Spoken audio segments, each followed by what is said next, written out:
Hi guys, Lindsay here with Storybook Family Farm. So over the last 2 days, we have not lost any birds to the falcon. So I was getting really hopeful earlier that maybe it had moved on. We did, if you haven't seen previous videos, we did actually lock up our turkeys in with the chickens, and they are everybody's out in the barn. All of our goats, including our billy goat, our buck, he is also out in the barn. Everybody that we have, except for the quail and the rabbits, are all living in our teeny tiny barn, just to try to create more warmth because it is very, very cold here. I think the real feel is somewhere around 0, might be in the negatives. I'm not sure. I haven't looked since this morning. This morning, whenever I started doing chores, I think it was like -5 was the real feel.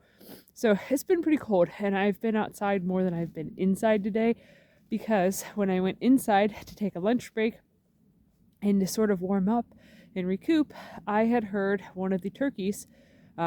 We call her our psycho turkey. Her name is Jahisica because she hisses at everybody that comes near her and like everything around her and stuff. She's a hisser.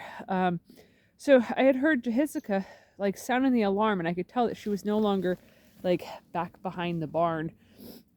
So I looked outside to try to see like what was going on, and I could see that she was like getting ready to jump off of the barn to like run towards the house. And I'm like, she's making all sorts of noise. The last time I'd ever heard her make this noise was when she seen the falcon flying behind the barn, and she was basically catcalling it to try to get it to come try to fight her. She is definitely not afraid of anything. So I had heard her making that same noise, and I'm like, what in the earth is going on? And one of the tarps from the rabbit cage actually blew up enough that I could see that the falcon was actually underneath of the quail cage, jumping up, trying to reach through the wire at the bottom, trying to reach up and snatch a quail from through there. It's only like a ½ inch square of wire, like the wiring, the hardware cloth is like ½ inch by ½ inch. So the falcon was unsuccessful at trying to get it. However, because of the turkey calling out and all that stuff, it gave me an opportunity to run out there in my slippers again in the snow. So my feet were freezing, the slippers got soaked and stuff, and I did not have any coats on or, multiple layers like I do now, so it was very cold. But so I was able to get out there and scare the falcon away.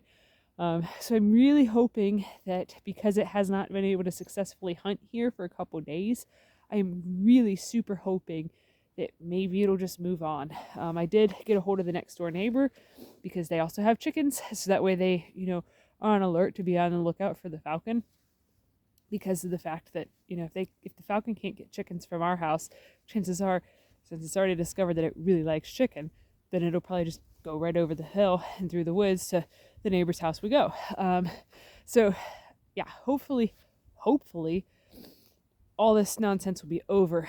Thankfully for us, this cold front came at like seriously a perfect time because the chickens are big weenies when it comes to the cold weather, and they want to just stay in the barn because they're cold. So they have not really ventured out too much. Yesterday we didn't have any, to my knowledge. I wasn't home for the whole day. To my knowledge, we didn't have any chickens escape. None were missing when we did a head count last night. Well, one was missing. We searched high and low throughout the whole entire property. I even went in the woods some to look for evidence that she was snatched, like missing feathers. Couldn't find anything anywhere. So this morning I was actually getting ready to feed everybody, and one of the feed bowls was flipped upside down on top of something else. So I went to flip it out, and it was like a jack-in-the-box thing. The hen jumped out of there, startled me and stuff, but it was really nice to know that she was, alive and well and not harmed or in any danger. So that was a huge relief, because we are rapidly losing a lot of hens again. It's kind of like when the spring happened when we first moved here, how we lost so many hens to the raccoons breaking into the barn. Right now we've lost, I think the count is 4 hens due to the falcon. So that's kind of a big deal, especially in the wintertime, because chickens naturally take a break, and 3 of the 4 that it took were actively laying eggs, and 3 of them were also very young, so they had just recently started laying eggs. So that's a huge deal for our food security, and because we also like to sell excess eggs. So I mean, that's kind of a big deal. Plus it's a bummer because we really care about all of our animals.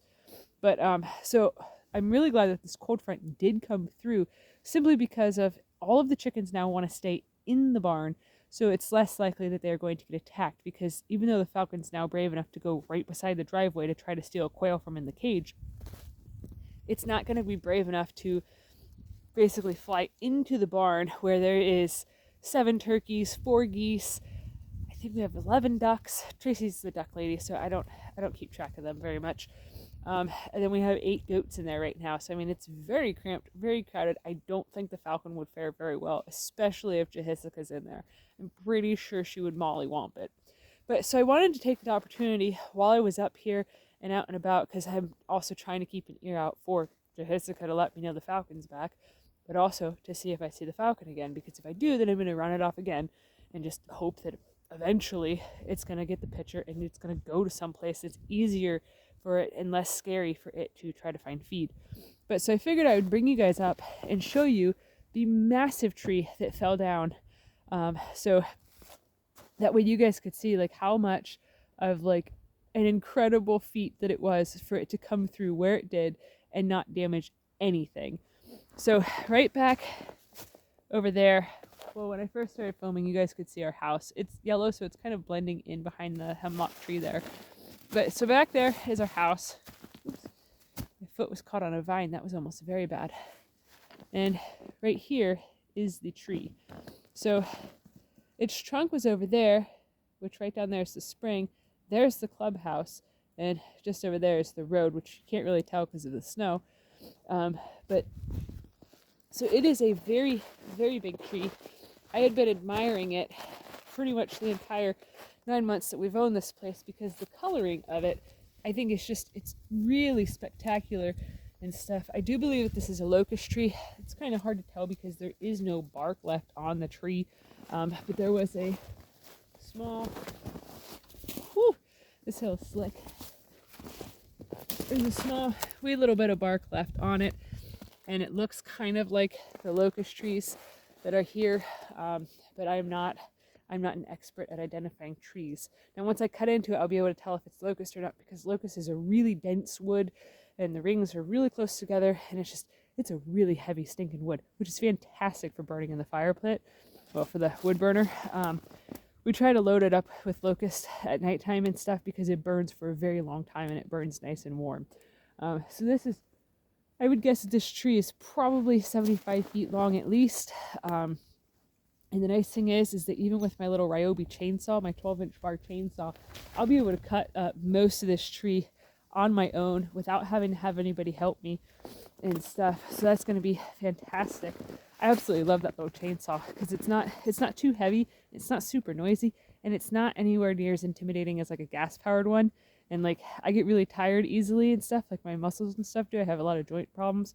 So it's fantastic because it's only, with the heavy-duty battery, I think it's like 6 or 7 pounds. So I mean, it's great, especially for being a female. Like it's phenomenal. But so yeah, everything that's down over that way on the tree, that's going to be much more difficult to get to because the land, it does go very steep very fast because that's how the spring's there and stuff. So that's going to be kind of sketchy to get that all cut up. But I'm excited because it is going to offer us quite a lot of firewood that we can burn this year, and also definitely some for next year. But it only took out 2 trees. So it took out, I gotta be careful walking on this. Our property, it doesn't look very steep on camera, but it actually is in real life quite steep where the woods are. Everything that's open is flat, so it's kind of neat. But so it took out this small locust tree here, and then right above me, I'm not sure if I would be able to pick it up on camera with the sun, but there's another small locust that it also took out. You can see part of it hanging down right there. And that's it. That is all the damage that it did. And like our woods up here are actually pretty dense. Like I said, it probably doesn't look like it on camera, but there's, you know, every few feet, there's not like a really good line of sight. So I actually do some hunting and stuff. And this area is an area that I deemed not really all that huntable because there's not a good line of sight for more than like 10 feet. So the fact that this tree was able to just fall down perfectly here is pretty impressive. But yeah, so my face is pretty well numb now from taking care of the animals and walking around checking for the falcon and now filming for you guys. So I'm actually going to go stand by the fire for a little bit, warm back up, and just try to keep an ear out for the turkey to let me know if the falcon comes back. So hopefully after not getting anything for a couple days, hopefully it'll move along. So yeah, if you guys are enjoying this content, please give this video a thumbs up, share it with your friends on social media. If you haven't already, please subscribe to help us grow. We'd greatly appreciate it. All right, thanks for watching. Have a good one, guys.